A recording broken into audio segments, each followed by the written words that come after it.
JSPM and TSSM Group of Institutes Digital Content Development Cell welcomes you. Education is a journey from information to knowledge and from knowledge to wisdom. We are committed to make this journey enjoyable, meaningful and successful. Hello friends, welcome to the field of fluid mechanics. Today we are going to see some basic concepts of fluid mechanics.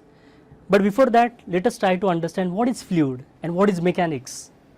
We all are aware of the three phases of matter, by solids, liquids and gases.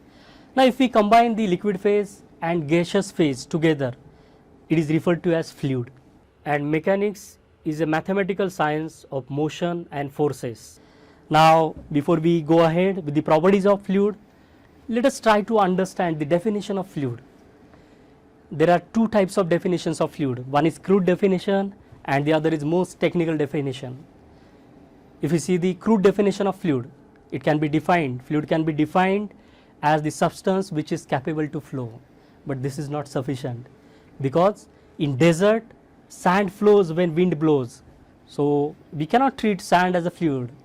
So now let us see the most technical definition of fluid. Fluid is defined as a substance which undergoes deformation under the action of shearing stresses or shearing forces, howsoever small that force may be. Now let us try to understand or explore this definition of fluid with the help of one practical example. Now I am having three books. Now consider this as bottommost layer of this solid material, this is middle layer and this is the top layer. Now I am giving slight inclination to the bottommost layer, there is no change. Further I am tilting it, no change. Further inclination, there is no change. This is because some resistance is offered to the movement of this book by the bottommost book. Now let us go with the fluid, that is water. I am having this water bottle. You can focus your attention on the top surface of water. It is horizontal. Now I am giving slight tilt to this bottle, still the surface is horizontal. Further inclination, still the surface is horizontal, it always remains horizontal. Now what is the reason? Once again let us revisit the definition of fluid. Fluid is defined as the substance which undergoes deformation continuously. It means if we consider this water to be made up of number of layers, then whenever I provide some inclination to this bottle, there are number of layers and the top layer is sliding over the immediate next layer or consecutive layer and no resistance is offered. This is the reason why in this case we will find that the top surface is always remaining horizontal. Now let us see some of the basic properties of fluid. Let us go with the mass density.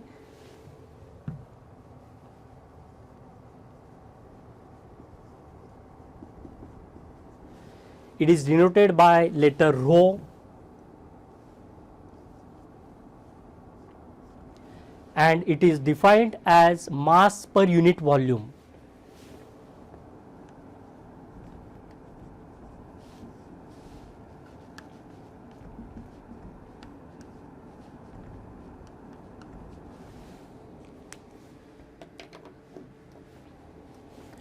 The mass is measured in terms of kg and the volume is measured in terms of meter cube.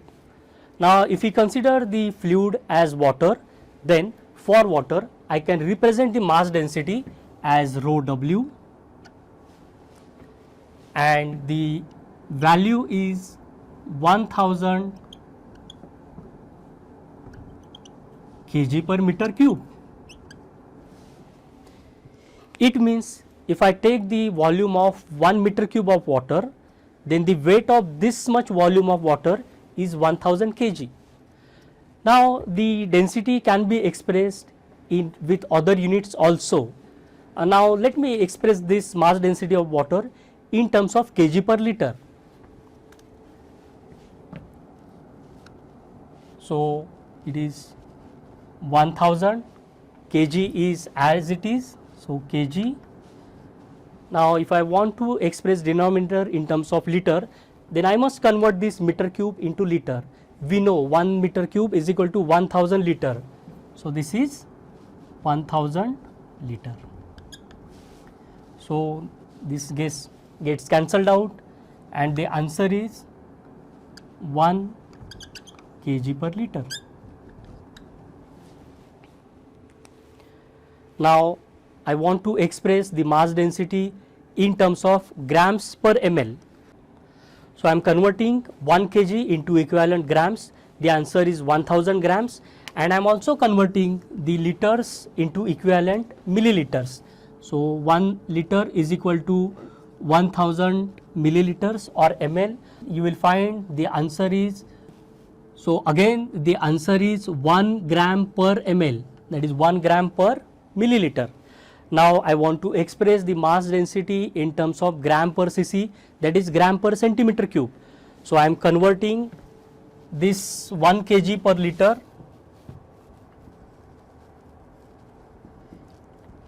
into gram per cc.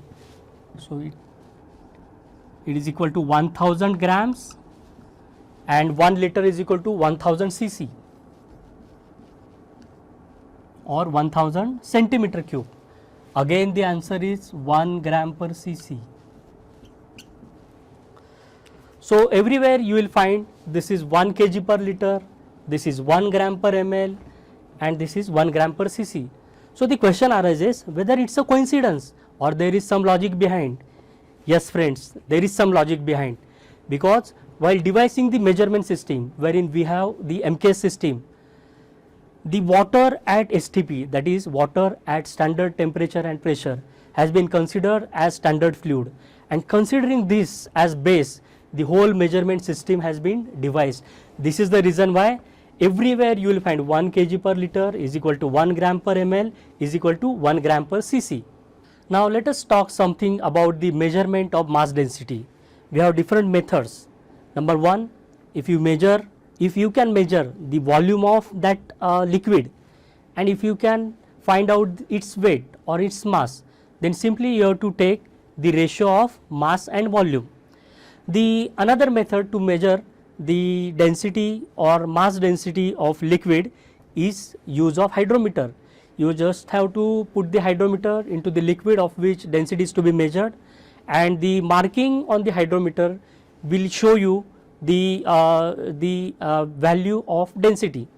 Okay, so far we have seen the most important property of fluid, that is mass density, then weight density and specific gravity. Now let us discuss some of the practical applications of this density. Now there are many field situations wherein we require the knowledge of fluid mechanics. If we consider the case of dams, the design of dams, every now and then you require the knowledge of fluid mechanics. Now let's have a look at this dam. The structure may be gravity or it may be earthen, and normally we impound enormous quantity of water behind the dam. So it is creating a lot of pressure, and that pressure is being exerted on the wall of dam. Now the wall of dam should be strong enough to resist those forces, and there are many other forces. In the time to come we will see all these things in detail, but at present you just understand the various practical applications. Then the second important application is the flow through pipes. We have so many water distribution systems and networks wherein number of pipes of different diameters are laid. Now we need to design these pipelines. There are two important aspects. Number one, the pipe should be strong enough to resist the pressure forces acting on the pipe, and secondly, it should carry the required amount of water so that the required discharge or the designed discharge should easily pass through the pipe. Now like pipelines, sometimes we have the enormous quantity of water to be carried from dams to the agricultural fields. Then normally we construct canals, that comes under the category of open channel flow. Now these canals are required to be designed. Again we need all the important properties of water for this design of canals. Now apart from this, we have so many other hydraulic structures wherein we need the knowledge of fluid mechanics for the design. For example, if we consider the case of elevated storage reservoir, that is ESR, then first of all you have to decide how much quantity of water you are going to store in that ESR, and then accordingly the structural designer designs that ESR.